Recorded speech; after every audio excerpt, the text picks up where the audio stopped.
नमस्कार, खबरों का पंचनामा देख रहे हैं आप और मैं हूं आपके साथ दिव्या सिंह। हम लेकर आए हैं देश और दुनिया की 5 बड़ी खबरें जिस पर चर्चा के लिए हमारे साथ स्टूडियो में मौजूद हैं कैपिटल टीवी के editor in chief doctor Manish Kumar. Doctor साहब, स्वागत है आपका। धन्यवाद। सबसे पहले एक नजर आज की टॉप हेडलाइंस पर। डीप फेक मामले को पीएम मोदी ने बताया चिंताजनक, कहा एआई का हो रहा गलत इस्तेमाल। साउथ समिट में की इजराइल पर आतंकवादी हमले की निंदा। इजराइल हमास जंग पर भारत के रुख पर इजरायली राष्ट्रपति का बड़ा बयान। पृथ्वी पर सबसे महान देशों में से एक भारत को बताया। मध्य प्रदेश और छत्तीसगढ़ में वोटिंग आज, खास सीटों पर सबकी नजरें दांव पर लगा दिग्गजों के साथ। अमृतसर में एएसआई की गोली मारकर हत्या, अकाली दल का सीएम भगवंत मान पर जोरदार हमला। कहा पंजाब के हालात तो देखिए। बिहार सरकार पर बड़ा आरोप, चिराग पासवान बोले नीतीश कुमार के व्यवहार से हंसते हैं लोग। बोले ताड़ी बेचने वाले जेल में और माफिया बाहर। सबसे पहली खबर में बात पीएम मोदी की। भाजपा के दिवाली मिलन कार्यक्रम में पीएम मोदी ने कई बातों का जिक्र किया। प्रधानमंत्री नरेंद्र मोदी ने कहा कि एआई का इस्तेमाल डीप फेक बनाने के लिए करना चिंताजनक है। इस दौरान भारत को विकसित भारत बनाने के अपने संकल्प का भी उन्होंने जिक्र किया। प्रधानमंत्री ने साथ ही कहा कि यह महज बयानबाजी नहीं है बल्कि जमीनी हकीकत भी है। उन्होंने कहा कि वोकल फॉर लोकल को लोगों का समर्थन मिला है। कोविड-19 के वक्त भारत की उपलब्धियों ने लोगों में यह विश्वास पैदा किया है कि अब देश रुकने वाला नहीं है। उन्होंने ये भी कहा कि छठ पूजा राष्ट्रीय पर्व बन गया है, जो बेहद ही प्रसन्नता की बात है। वहीं voice of global south summit में इजराइल हमास संघर्ष को लेकर पीएम मोदी ने कहा कि पश्चिम एशिया के घटनाक्रम से नई चुनौतियां उभर रही हैं। अब वक्त आ गया है कि ग्लोबल साउथ के देशों को पूरी दुनिया के व्यापक हित में मिलकर आवाज उठानी चाहिए। 2 अलग अलग बयान आज पीएम मोदी का। देखिए, प्रधानमंत्री मोदी शुरू से कहते आ रहे हैं कि हिंदुस्तान को वो एक इकोनॉमिक पावर बनाना चाह रहे हैं। लोकल फॉर वोकल, ये तो दिवाली के दौरान साफ साफ दिखा। अब तो रिपोर्ट्स भी आ गई। यूपीए की सरकार कांग्रेस पार्टी की सरकार होती थी तो बाजारों में भगवान गणेश और देवी लक्ष्मी की प्रतिमा भी वो चाइनीज होती थी। क्या पतन हो गया था हम लोगों का कि हम लोग पूजा के लिए मूर्ति तक नहीं बना पा रहे थे, और जो मूर्तियां आती थी वो चाइनीज स्टाइल में, आंखें छोटी छोटी, गणेश भगवान की भी आंखें छोटी छोटी, नाक चिपटा हुआ, अजीबोगरीब दृश्य हुआ करता था। इस बार चाइनीज मूर्तियां बाजार में नजर ही नहीं आई। ये है हिंदुस्तान की ताकत। सरकार को सिर्फ प्रोत्साहन देने की जरूरत होती है। ऐसा नहीं कि मोदी सरकार ने तमाम ये जो कारीगर हैं, मूर्तिकार हैं, उनको जो है पैसे दिए। नहीं, आपको बस थोड़ा सा प्रोत्साहन देने की आवश्यकता है। कहां आया इस बार? कुछ नजर आए वो चाइनीज लाइट्स, लेकिन रिपोर्ट आई 10% चाइनीज आइटम्स बिके हैं, बाकी हिंदुस्तान में बने हुए एलईडी लाइट जो है उसकी भरमार है। तो ये होता है जब सरकार एक सोच, एक दृष्टि और एक प्लान के साथ आगे मूव करती है। छठ के बारे में उन्होंने कहा, वाकई ये एक नेशनल पर्व है। सब लोग, खास करके बिहार के अंदर तो इसे सबसे बड़ा पर्व माना जाता है। प्रधानमंत्री की एक खासियत है, वो लोगों से संवाद करते समय बिल्कुल उनकी तरह बातचीत करते हैं। The greatest communicator. और बात बात में उन्होंने क्या कह दिया। ये डीप फेक के मसले में उन्होंने कहा, मैं किसी दूसरे का एग्जाम्पल नहीं देता, मुझे किसी ने वीडियो फॉरवर्ड किया, मैं गरबा कर रहा हूं, और ऐसा बनाया कि जैसा ये 2 दिन 3 दिन पहले की बात है। तो उसके खतरे को आगाह कराया। तो प्रधानमंत्री सिर्फ आगाह नहीं कराते, आप यकीन मानिए कि कुछ दिनों में इस डीप फेक और इन सब चीज़ों के लिए कोई गाइडलाइंस आ जाएगा। टेक्नोलॉजी है, प्रधानमंत्री मोदी उसको आउटराइटली बैन तो नहीं करना चाहते, ना ही वो करेंगे, लेकिन कम से कम ये ज़रूर होगा कि कोई भी ऐसा वीडियो जो इस तरीके से बनाया गया हो आर्टिफिशियल इंटेलिजेंस के द्वारा, तो उसमें जिस तरह से सीक्रेट में वो वार्निंग आती है कि ये पीने में जो है स्वास्थ्य के लिए हानिकारक है, उसी तरीके से ये मैंडेटरी किया जाएगा। तो बड़ा अच्छा लगा प्रधानमंत्री जब इस तरह से बातचीत करते हैं, लोगों तक अपनी बात पहुंचाते हैं, और लोकल फॉर वोकल, ये तो साफ साफ नज़र आ रहा है कि हिंदुस्तान जो है वो बिल्कुल अपने पैरों पे खड़ा होने को तैयार है। दूसरी खबर में बात इजराइल के राष्ट्रपति की। इजराइल और हमास के बीच जारी जंग के अभी थमने के कोई आसार नहीं नजर आ रहे। वहीं इजराइल हमास संघर्ष पर भारत की स्थिति पर इजराइल के राष्ट्रपति इसहाक हार्जोग का बड़ा बयान आया है। राष्ट्रपति ने कहा कि भारत दुनिया का एक बेहद ही महत्वपूर्ण देश है और प्रधानमंत्री नरेंद्र मोदी के बोलने के कुछ ही सप्ताह बाद जुलाई में वाशिंगटन में अमेरिकी कांग्रेस के संयुक्त सत्र में बोलना मेरे लिए सम्मान की बात थी। हमारा मानना है कि भारत शांति का पक्षधर है, यह बहुत प्रभावशाली है। मैं कहूंगा पृथ्वी पर सबसे महान देशों में से एक भारत निश्चित रूप से इजराइल के लिए तर्क और सुरक्षा और क्षेत्र के लिए शांति की आवाज उठा सकता है। अब इजरायली राष्ट्रपति ने जमकर तारीफ की। देखिए, तारीफ की बात ही है। प्रधानमंत्री मोदी पहले एक ग्लोबल लीडर थे जिन्होंने स्टैंड लिया। जैसे ही आतंकी हमला हुआ हमास का इजराइल के अंदर, जहां सिविलियंस को बिल्कुल ही बर्बरतापूर्वक उनकी हत्या की गई, प्रधानमंत्री मोदी सबसे पहले बड़े लीडर्स में से थे पूरी दुनिया में जिन्होंने इसे एक आतंकी हमला करार दिया। और देश के बारे में उनका कहना कि बहुत ही पौराणिक और एक बहुत ही इंपॉर्टेंट मुल्क बना हुआ है हिंदुस्तान, ये तो साफ साफ दिख रहा है। जिस तरीके से हमास के लिए, हमास की तरफदारी करते हुए सोशल मीडिया पे लोग प्रोपेगेंडा कर रहे थे, ये हिंदुस्तान के लोग थे जो ट्विटर के ऊपर ये जो वामपंथी चाइनीज जिहादियों का जो प्रोपेगेंडा वॉर था, हिंदुस्तानियों ने अकेले सोशल मीडिया के ऊपर, चाहे वो फेसबुक हो, ट्विटर हो, अलग अलग यूट्यूब हो, हर जगह हिंदुस्तानियों ने इस आतंकी नेटवर्क के प्रोपेगेंडा को एक्सपोज किया।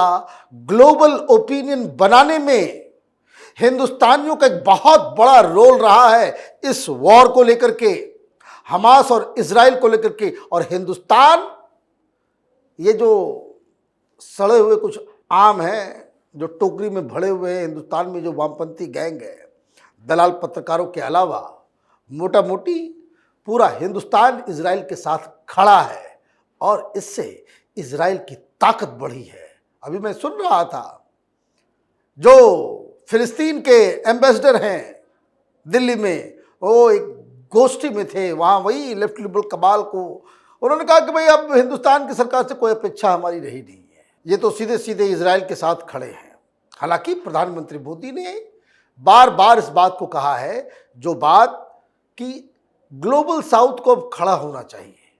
पहली चीज को समझना जरूरी है कि आतंकवाद इस समय का सबसे बड़ा दुश्मन है, वो इंसानियत का दुश्मन सबसे बड़ा आतंकवाद है। इसको टैकल किए बिना दुनिया में शांति स्थापित नहीं हो सकती है और हिंदुस्तान इस बात को लेकर के ही इसका पक्षधर रहा है। अब बात एमपी और छत्तीसगढ़ में वोटिंग की। मध्य प्रदेश और छत्तीसगढ़ में आज दूसरे चरण का मतदान हुआ। एमपी की 230 और छत्तीसगढ़ की बची हुई 70 सीटों पर वोटिंग हुई। इसके साथ ही एमपी में 2533 और छत्तीसगढ़ में 958 उम्मीदवारों की किस्मत का फैसला ईवीएम में कैद हो गया। वोटिंग के समय पोलिंग बूथों पर सुरक्षा के पुख्ता इंतजाम दिखे। हालांकि दोनों राज्यों में मतदान का समय अलग अलग रखा गया। साथ ही नक्सल प्रभावित इलाकों में दोपहर 3 बजे तक ही वोटिंग हुई। वहीं मध्य प्रदेश में 60% से ज्यादा तो छत्तीसगढ़ में 55% से ज्यादा वोटिंग हुई। वोटिंग प्रतिशत को देख के क्या लग रहा है? देखिए, वोटिंग प्रतिशत जो है इस बार पिछली बार से ज़्यादा दिख रहा है। अभी पूरी काउंटिंग नहीं आई जब तक हम लोग इसको रिकॉर्ड कर रहे थे। अब सवाल ये है कि छत्तीसगढ़ और मध्य प्रदेश इतना इम्पॉर्टेंट राज्य है कांग्रेस पार्टी के लिए। वहाँ एक राज्य में छत्तीसगढ़ में कांग्रेस की सरकार है और दूसरी जगह बीजेपी की सरकार है। छत्तीसगढ़ और मध्य प्रदेश आज से 3 महीने पहले लोग यही कह रहे थे कि भारतीय जनता पार्टी इन दोनों राज्यों में हारेगी, लेकिन आज कोई ये कह सकता है? बिल्कुल नहीं।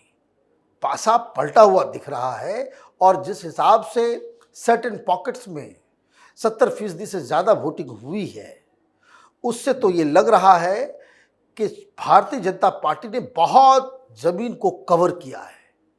कांग्रेस पार्टी जिस तरह से आरोप लगा रही है इलेक्शन कमीशन के ऊपर, वोटिंग के ऊपर, ऐसा लग रहा है कि उनको अब ये आभास हो गया है कि जिस कॉन्फिडेंस के साथ ये लोग चुनाव में थे कि बस बहुत ही आसानी से जीत जाएंगे, बहुत ही अनपॉपुलर सरकार है, शिवराज सिंह चौहान के खिलाफ जो है लोगों की नाराज़गी है, उस नाराज़गी के ऊपर अपना कुछ नहीं, लोगों की नाराज़गी उनके ऊपर है, इस वजह से हम जीत जाएंगे, ये मिसकैलकुलेट हो गया कांग्रेस पार्टी से।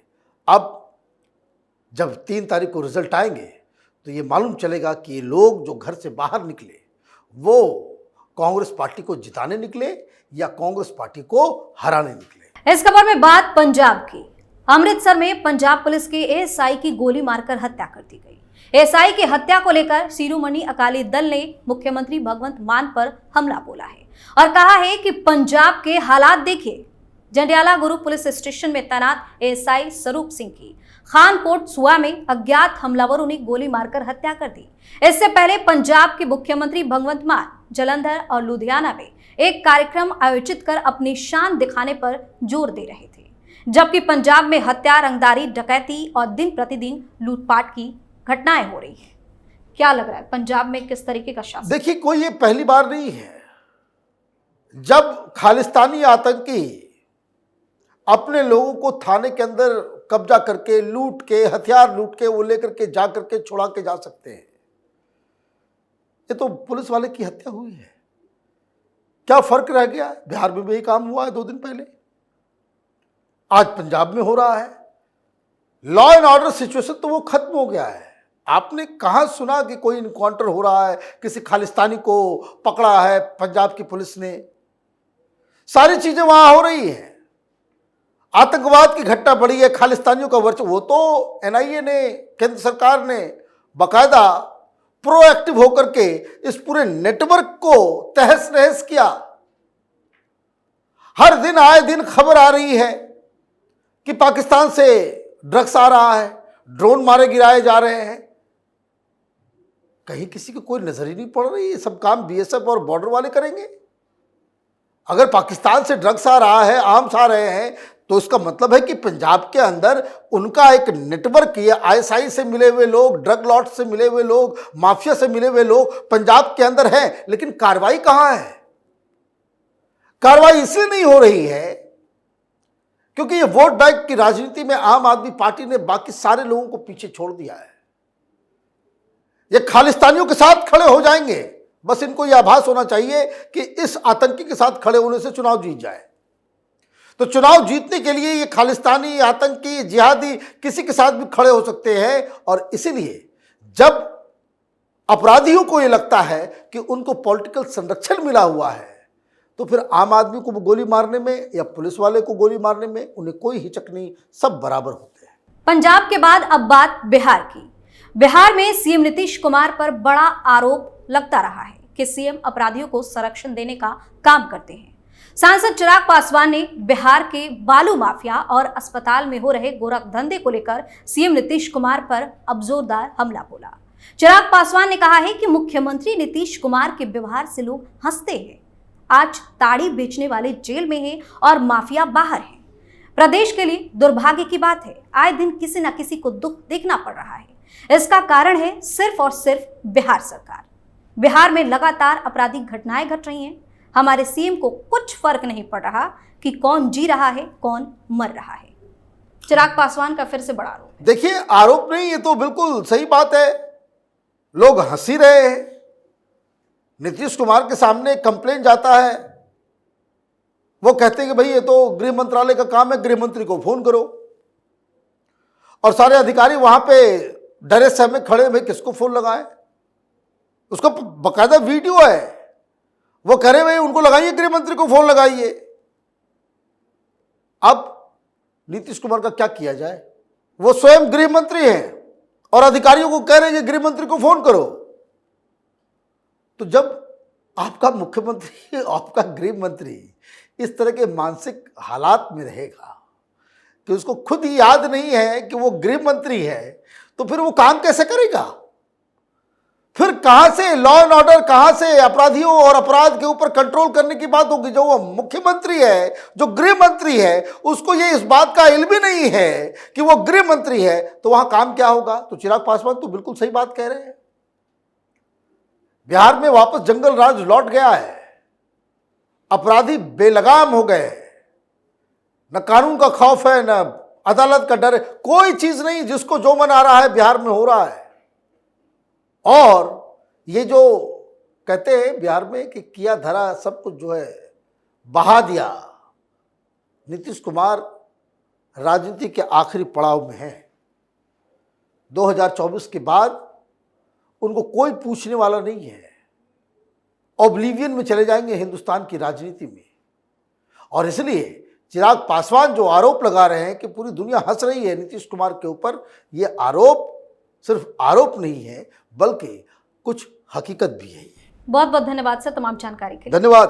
खबरों का पंचनामा में आज के लिए फिलहाल इतना ही। देश और विदेश की बाकी खबरों और उनके सटीक एनालिसिस के लिए देखते रहिए कैपिटल टीवी। हमें लाइक कीजिए, शेयर कीजिए और हाँ, कैपिटल टीवी को सब्सक्राइब करना बिल्कुल ना भूलें।